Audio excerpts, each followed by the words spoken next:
बोल इंडिया, सच की आवाज, अब सच देखेगा इंडिया। नमस्कार, मैं हूं पहली चौहान और आप देख रहे हैं बोल इंडिया न्यूज। खबर शुरू करने से पहले मेरी आपसे अपील है, अगर यह वीडियो आप YouTube पर देख रहे हैं तो हमारा चैनल सब्सक्राइब करें, कमेंट बॉक्स में अपनी प्रतिक्रिया जरूर दें और अगर आप Facebook देख रहे हैं तो हमारा वीडियो लाइक करें, शेयर करें। धन्यवाद।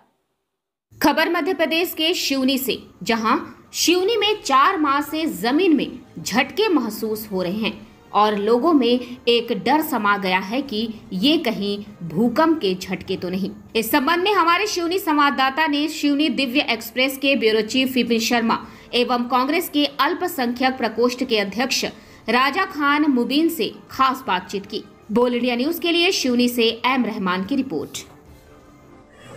सिवनी में लगातार 3-4 महीनों से भूकंप के झटके के रूप में कंपन हो रहा है।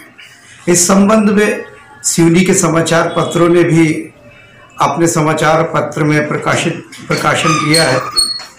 हमारे साथ दिव्य एक्सप्रेस के सिवनी ब्यूरो चीफ मौजूद हैं।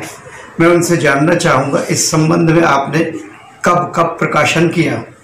अगस्त माह के बाद सितंबर में पहली बार आम जनता के माध्यम से जानकारी मिली, सोशल मीडिया और अन्य माध्यमों से लोगों के फ़ोन भी आए हमारे पास कि हमने भूकंप के झटके जैसा कंपन महसूस किया है। उसके बाद प्रशासनिक स्तर पर क्या कार्रवाइयाँ हो सकती है उसके लिए पूरे प्रयास किए गए। खबरों के माध्यम से जानने का प्रयास किया गया कि आखिर भूकंप जैसे झटके, कंपन के झटके महसूस क्यों हो रहे हैं। उसके बाद जिला कलेक्टर सिवनी द्वारा एक पत्र लिखा गया भूगर्भ सर्वेक्षण दल जबलपुर को। वो टीम भी आई थी यहाँ, उन्होंने विभिन्न लोगों से संपर्क किया, विभिन्न क्षेत्रों का भी निरीक्षण किया और उनकी जो रिपोर्ट बोलती है वो रिपोर्ट ये कहती है कि सिवनी के जमीन के ऊपरी स्तर पर भूकंप के झटके, कंपन की स्थितियां बन रही है, प्लेट्स यहाँ वहाँ हो रही हैं, यानी कि आने वाला कभी भी बड़ा झटका सिवनी के लिए घातक साबित हो सकता है। लोगों में दहशत है कि जो क्रेशर संचालित हो रहे हैं तो वहाँ जो धमाके होते हैं उसके कारण भी तो नहीं है। क्रेशरों के संबंध में मैंने जो क्रेशर के संचालक होते हैं, जो विस्फोटक सामग्रियों का उपयोग या विक्रय करते हैं, उनसे जो हम लोगों ने जानकारी एकत्रित की है उसमें विस्फोटन 2 प्रकार से होता है। एक छोटी मात्रा में होता है और उसको नियंत्रित किया जाता है, कंट्रोल्ड विस्फोट होता है, उससे झटकों का असर नहीं पड़ता। लेकिन यदि आप बड़े क्रेशरों में बड़ी मात्रा में पत्थर तोड़ने के लिए ज़्यादा गहराई में और बड़ी मात्रा में विस्फोटक सामग्री लगाएंगे तो निश्चित तौर पर उस झटके का असर कंपन के रूप में कम से कम उस क्षेत्र के 2-3 किलोमीटर के एरिया में होता है। और मुझे जो महसूस है, जो मेरा अनुभव है, ये भूकंप तो नहीं है, लेकिन जो सिवनी जिले के नगर के आसपास जो क्रेशर बने हुए, विशेषकर बबरिया तालाब से जुड़े हुए क्षेत्र में परारी और बीजावाड़ा मानेगांव में जो बड़े क्रेशर चल रहे हैं, उनके यहाँ जो परिसर में जो विस्फोटन हो रहा है उसके कारण ये झटके हो सकते हैं। प्रशासनिक अमले को इस ओर गंभीरता से ध्यान देना चाहिए और असली कारणों को पता जनता को अवश्य मालूम पड़ना चाहिए ताकि जनता स्वयं को सुरक्षित महसूस कर सके। कांग्रेस के अल्पसंख्यक प्रकोष्ठ के अध्यक्ष राजा खान मुबीन हैं। इन्होंने इस संबंध में कलेक्टर महोदय को भी एक ज्ञापन दिया हुआ है। हम जानने की कोशिश करते हैं कि कलेक्टर साहब से आपकी क्या बात हुई। रहमान साहब, पहले तो आपका बहुत बहुत शुक्रिया और बोल इंडिया न्यूज़ का बहुत बहुत शुक्रगुजार हूँ। आपके आभारी हैं कि आपने हमारे लिए समय निकाला। रही बात भूकंप से संबंधित विषय की, तो हमने कलेक्टर महोदय को कल परसों के दिन एक ज्ञापन दिया था जिसमें सिवनी में लगातार जो भूकंप की झटके आने की जो घटनाएं हो रही हैं उसके संबंध में, और इससे पूर्व भी हमने उनको एक ज्ञापन दिया था और मांग की थी कि सिवनी में जो लगातार भूकंप आ रहे हैं उनकी जांच करें। तो उन्होंने जबलपुर से एक भूगर्भ वैज्ञानिक सर्वेक्षण विभाग के दल को बुलाया था। उन्होंने जांच की और जांच करने के बाद काफ़ी लंबे समय बाद जब लगातार उसके बावजूद भी झटके आ रहे थे तो भूगर्भ वैज्ञानिकों की रिपोर्ट भी नहीं आ पाई थी। शहर के लगभग हर व्यक्ति ने कलेक्टर साहब से मांग की कि क्या कारण है बताया जाए। तो काफ़ी लंबे समय पश्चात भूगर्भ वैज्ञानिकों की एक रिपोर्ट आई जिसमें ये बताया गया कि बारिश के पानी के कारण ये झटके आ रहे हैं और झुंड के रूप में है भूकंप। तो लगातार उसके बावजूद भी आते रहे, तो हमने कलेक्टर साहब से मांग की कि सिवनी में सिस्मोमीटर, जो भूकंप जो होता है आता है उसकी गतिविधि नापने का जो यंत्र होता है सिस्मोमीटर, वो स्थापित किया जाए, उसकी मांग की। परसों भी हमने कलेक्टर साहब को ज्ञापन दिया, उनसे चर्चा हुई। हमने मांग की कि आप यहाँ पे सिस्मोमीटर स्थापित करवाएं।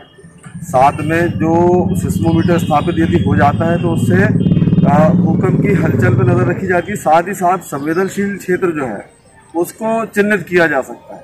तो हमने मांग की कि संवेदनशील क्षेत्र चिन्हित हो, और सिवनी जू की बहुत पुराना शहर और अधिकांश मकान बहुत पुराने हैं, और जिस तरीके से झटके आ रहे हैं लगातार खतरा बना रहता है कि जो पुराने मकान हैं वो कभी भी गिर सकते हैं, इससे जनहानि भी हो सकती है। नेहरू रोड में भी एक घर के कुछ छज्जा वगैरह गिर गया था।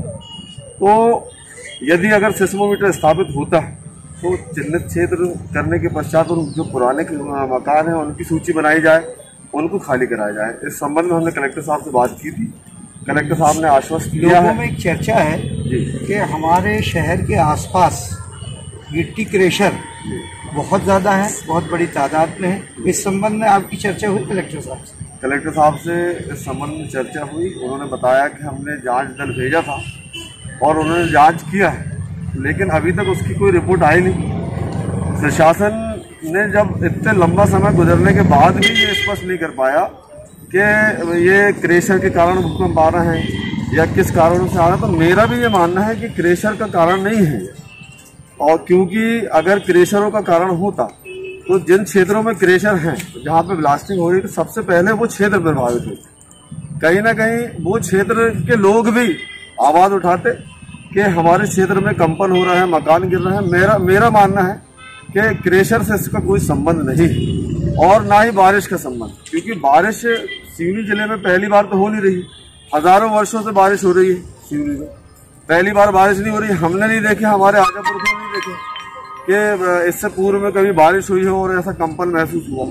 और मैं एक बात और याद दिलाना चाहता हूँ कि सिवनी शहर में आप सबको याद होगा और सिवनी शहर के लोगों को भी याद होगा कि कुछ समय पूर्व कुरई घाटी में एक लावा के रूप में एक जंगल के अंदर मीडिया में भी आया था, बहुत चर्चा में रहा वो, कि एक लावा टाइप निकला था।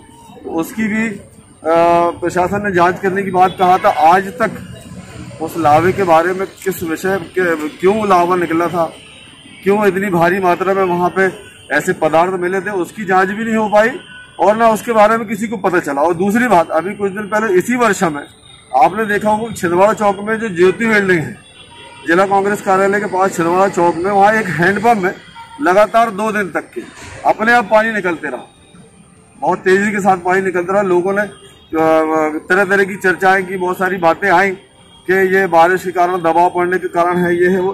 तो मैं तो ये दोनों घटनाओं को इस भूकंप की घटना से जोड़ता हूँ, क्योंकि जो भूगर्भीय हलचल हो रही है लगातार, जैसा कि कुरई में हुआ लावा निकला और सिवनी की छिंदवाड़ा चौक में हैंडपंप का पानी निकलना, और उसके पश्चात लगातार इस सिवनी में झटके आना, कहीं ना कहीं ये भूगर्भीय हलचल है और एक दूसरे का कनेक्शन है, मैं ये मानता हूँ।